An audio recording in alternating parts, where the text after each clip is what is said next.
మహా వేడుకల నింగి నేల పసుపుమయమై పరవశించేలా అంగరంగ వైభవంగా జరుగుతున్న మహానాడు పండుగ వేళ 10 కోట్ల తెలుగు తమ్ముళ్లకు, ఆడపడుచులకు, రైతన్నలకు, శ్రమజీవులకు, దేశ విదేశాల్లో తెలుగు కీర్తి పతాకాలుగా వెలుగొందుతున్న మన బిడ్డలకు వివిధ రంగాలలో తన ప్రజ్ఞ పాఠవంతో తెలుగు తల్లికి సాంస్కృతిక, సాంకేతిక, సాహిత్య నీరాజనమిచ్చిన కళాకారులకు, మేధావులకు, శాస్త్రజ్ఞులకు, విఘ్నులకు, ముఖ్యంగా నా పసుపు జెండాను కుండెల మీద మోస్తున్న తెలుగుదేశం కార్యకర్తలకు నా హృదయపూర్వక నమస్సుమాంజలి. సరిగ్గా 43 ఏళ్లయింది నా తెలుగు వారి కోసం, నా తెలుగు జాతి ఆత్మ గౌరవం నిలపడం కోసం తెలుగుదేశం పార్టీ స్థాపించి. నేను స్థాపించాను అనే కన్నా పుట్టింది అనాలేము. ఎందుకంటే ఆనాడు కార్మికుడి చెమట నుంచి, కర్షకుల రక్తం నుంచి, చాడిత పీడిత ప్రజల బాధ నుంచి పుట్టింది తెలుగుదేశం. కులమత వర్గాలకు అతీతమైన నవ సమాజానికి సరైన నిర్వచనం చెప్పేందుకే తెలుగుదేశం పుట్టింది. పేదకు కనీస అవసరాలైన పూటకు పక్కెడన్నం, తన దాచుకోవడానికి పక్కా ఇల్లు, గౌరవం నిలుపుకోవడానికి ఒంటి మీద వస్త్రం, వీటితో పాటు రైతన్నల సంక్షేమం, ఆడపడుచుల అభ్యుదయం, బలహీన వర్గాలకు పాలనాధికారం, వీటిని అందించడం కోసం మొదలైన తెలుగుదేశం ప్రస్థానం ఆ తరువాత ఎన్నో మలుపులు తిరిగింది. కొత్త జగతికి, అపూర్వ ప్రగతికి బాటను వేసింది.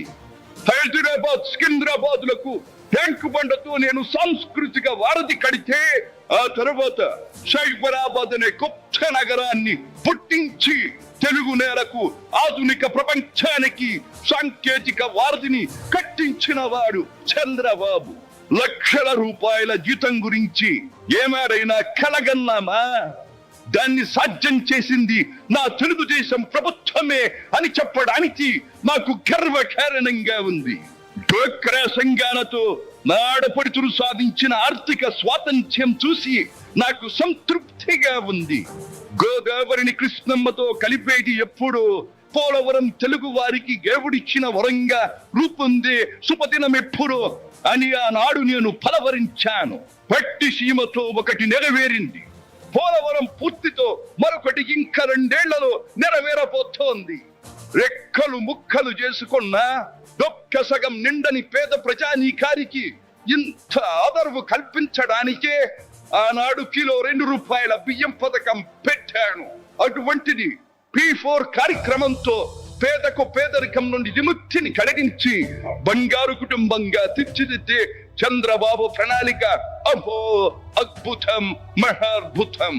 శాతవాహన సామ్రాజ్యానికి ఒకప్పటి రాజధాని నగరంగా బాసిల్లిన అమరావతి పేరిట నేడు నిర్మాణం జరుపుకుంటున్న ఆంధ్రుల రాజధాని నగరం దేవేంద్రుడు సైతం అసూయ పడేలా, మయూరి సైతం అప్పుల పడేలా రూపుదిద్దుకోవాలని మనసారా దీవిస్తున్నాను.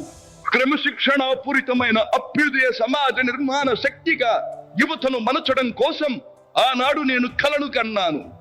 యువగణానికి ప్రాధాన్యమిచ్చి యువశక్తికి పదును పెట్టి నా కలను నేడు తీరుస్తున్నాడు నా మనవడు లోకేష్. అంతేకాదు, అధికారానికి సరైన నిర్వచనం మానవ సేవ అని ఆనాడు నేను పాటించిన నియమాన్ని నేడు గతంలో ఆచరించి పార్టీ కార్యకర్తకైనా సాధారణ పౌరుడికైనా అండగా నిలుస్తూ నా వారసత్వానికి వన్నెదిస్తున్నాడు లోకేష్.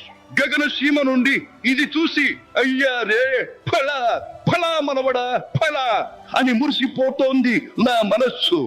ఈ దేశం మనది, దేశ సమైక్యతే మా సిద్ధాంతం, మా రాష్ట్రాభివృద్ధే మా దేశాభివృద్ధే మా లక్ష్యం అంటూ ఆనాడు నిత్యం నినదించేవాడి.